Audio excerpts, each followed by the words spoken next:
Greetings, my name is Ryan Wolf, and I'm so glad that you've decided to join us in taking a look at our curriculum. Our curriculum was designed to be easy to use for any volunteer or leader to facilitate with little to no preparation. I think you'll see as we walk through it just how easy it can be used because of how highly interactive it was designed to be. So what we're going to do is we're going to take a look at one of our lessons from the Emotions series today. The specific lesson that we're going to look at is a lesson on anger and just how it is that we can handle our anger by understanding that our anger is in fact a choice. So each lesson will start off with a title screen to help you kind of zone in on what you're talking about for the day. In this lesson, this is the third lesson in a month-long series. And in a previous lesson, everyone got a chance to learn the memory verse in sign language. The memory verse for this month was Ephesians 4:26, "In your anger, do not sin."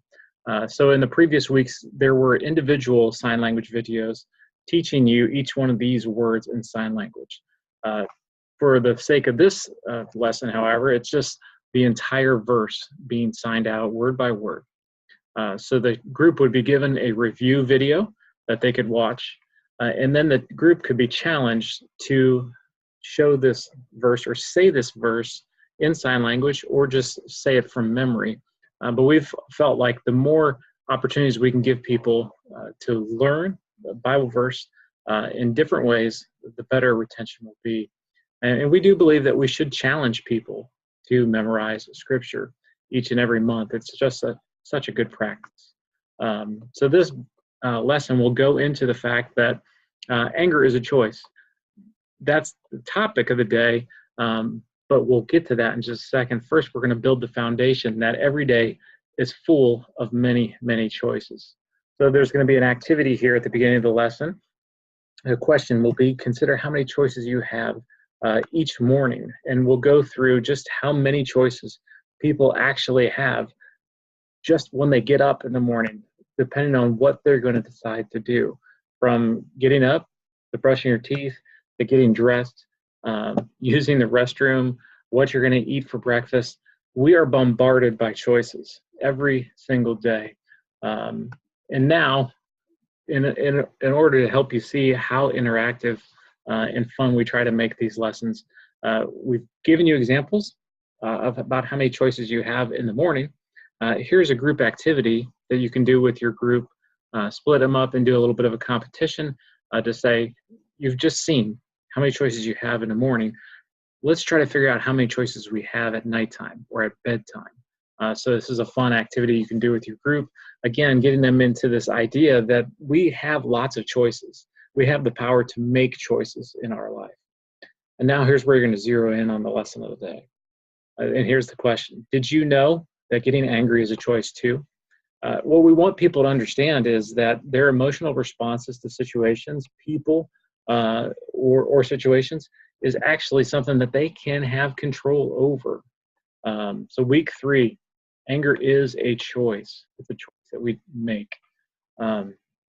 Now to get to the Bible lesson.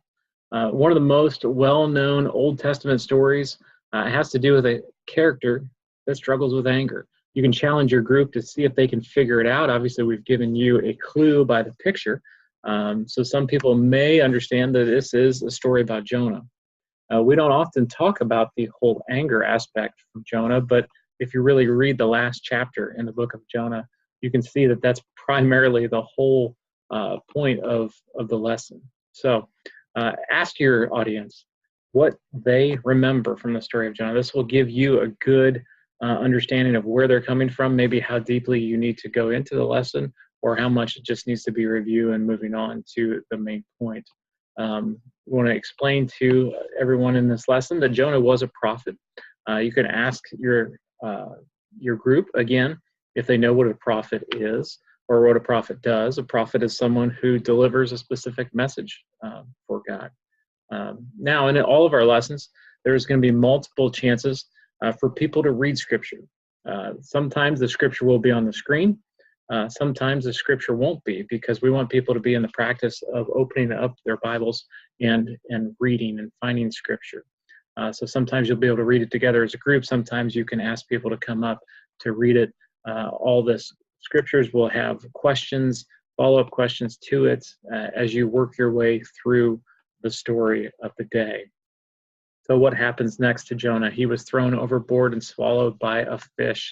Obviously, some people will argue with you and say he was swallowed by a whale, but you don't have to worry about the details of that. Again, another scripture to read. What do you think Jonah did while he was inside the fish? Here's a fun part where you can make this as gross as you want it to be, because obviously it was dark. It was probably warm. It was probably slimy and gross inside the fish. So you ask people, what do you think he did while he was in there? Obviously, Jonah prayed, as you can see that in scripture, and as you will read, and God hears his prayer from even inside the fish. So what you ask your audience, what do you think happened next after he prayed? And this is probably one of my most favorite verses from the whole book of Jonah. It's the fact that the fish barfed Jonah out. And have as much fun as that with that as you can to get your group all worked up. But the whole point is God gave Jonah a second chance to deliver his message to Nineveh. But the people of Nineveh listened and obeyed God. This should have been an exciting thing, right? Jonah should have been happy about it, but he wasn't. Jonah 4:1 tells us that he was not happy that God saved the city. Jonah became angry. So Jonah made the choice to be angry and not to be happy. And you can read Jonah chapter 4 as that whole transaction, goes forth between Jonah and God. Jonah decides to be angry, and he lives a sad life as a result. God decided to be kind. Who made the better choice?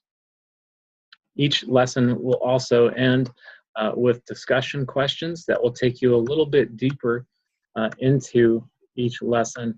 Each lesson also ends with prayer focus points. There are guided prayers that you can use with your group. So this was a really quick look at a lesson to give you a little better feel for how our curriculum works. Obviously, when you're facilitating or you're teaching through the lesson, you'll take your time. Most lessons, if you take your time working through them, will last a good 30 or more minutes based upon how quickly you move through them. Each and every time you do them, we feel like you'll get more and more comfortable with how they're designed. But that was just a quick look at one of our lessons in our series on anger within the larger series on emotions to help you get a better feel for how our curriculum is designed. If you have any questions, feel free to reach out to me, Ryan at abilityministry.com. Fill out a consult form or just email me directly. I'd love to talk with you further about our curriculum, or even share with you a free download code so you can test it out to see how it works with your group before you purchase it. Thanks.